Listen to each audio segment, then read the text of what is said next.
Сәлем достар, бүгін осындай шақырту жасайтын боламыз. Мынау сыртқы жағы, мынау ішкі жағы. Осы ішкі жағына қалаған жазуды жазсаңыздар болады.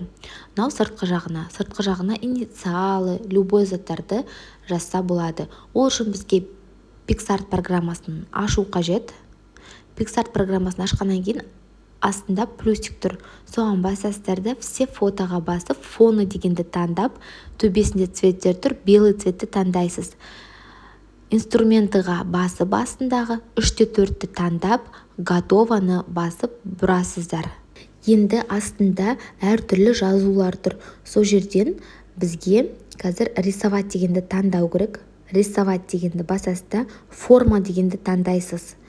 Форма таңдағаннан кейін штрихты басасыздар. Міне штрихты басқаннан кейін төртбұрышты формамыз таңдап алып, төбесінен кішкене сызып шығамыз. Сызып болғаннан кейін формасын кішкене келтіріп аламыз. Формасын келтіріп алғаннан кейін осылай қойып қоямыз да готованы басасыздар. Готованы басқаннан кейін мына жерде линиясы барлығы көрініп тұр. Жақындатса линиясы барлығы көрініп тұрады. Егер тым қалың линия жасайтын болсақ, онда ол біздің шаблонымыз онша емес көрініп тұрады. Сол үшін каскадтыдан формаға кіріп, енді қазір домалақ форманы таңдаймыз. Штрихты басасыздар обязательно. Сізге осы домалақтың контурын жасап беретін болады. Обязательно штрихты таңдаймыз астында. Черный цвет. Енді осы суретті тағда суретімізге салып шығамыз. Міне пальчикпен былай экраннан жүргізсеңіздер, өзі осы формасы салынатын болады. Және бұны кішкене келтіріп алып, және жоғарғы жаққа қойып қоямыз. Бұл не обязательно істеуге, егер де сіздер ленточканы жабыстырмайтын болсаңыздар, не обязательно. Дәл солай төртбұрышты форманы таңдап алса да болады, кішірек жасасақ болады. Бұл также ленточканы жабыстыру үшін. Но бұлай жасау не обязательно. Міне біздің шаблонымыз дайын, увеличить етсек барлығы көрініп тұрады.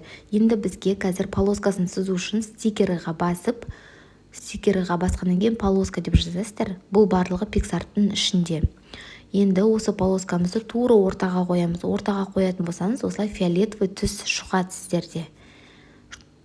Чтоб тура ортасын көрсетіп береді. Міне бізге тура ортасы керек. Мына жаққа емес, міне фиолетовый көрсетіп тұр. Сол фиолетовый жаққа қойып шығамыз. Енді дәл осы күйінде төбесінде стрелкаға басып, сохранить етіп алу керек осы шаблонды. Өйткені болашақта жұмыс істейтін болсаңыздар керек болады. Енді бізге стикеріға кіріп, поисққа басасыздар. Барлығы осы PicsArt'тың ішінде. Поисққа біз қазір рамка цветі деп жазып шығамыз. Әр түрлі рамкадағы цветілер шығатын болады. Осының ішінен қазір біреуін таңдап алу керек. Міне мен осының ішінен бір рамканы таңдап алдым. Енді соны өзіміздің шаблонымызға қоямыз. Лицевой сторонасы жағына шығарғанда міне келесі бетіне қоям. Ол главный беті болып саналады. Всегда солай. Енді кішкентай гүл таңдап алдым да, соны шаблонымыздың артқы бетіне қойып шықтым.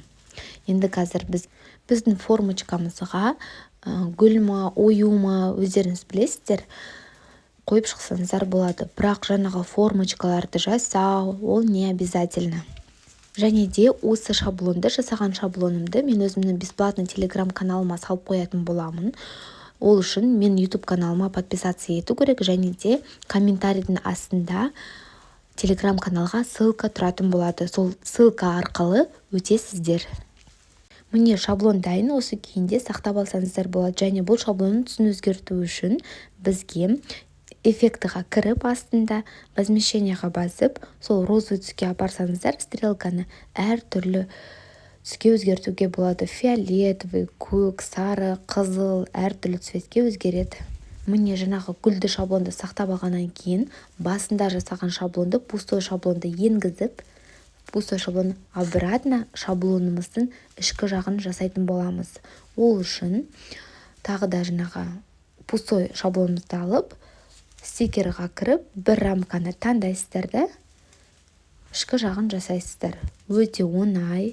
Бұл шаблон ескізін жаңағы айтып кеткендей, менің өзімнің бесплатный телеграм каналыма салып қоям. Сол жерден алсаңыздар болады. міне біздің шаблонымыз дайын. Қазір ішкі жағын және сыртқы жағын көрсететін боламын. Ал жазуға келетін болсақ, жазуды қалаған жазуды осы текстқа басып жазсаңыздар болады. Келесі видеода осы шаблонның сборкасын жасайтын боламыз. Сол үшін мен каналыма подписаться етіп қойыңыздар. Всем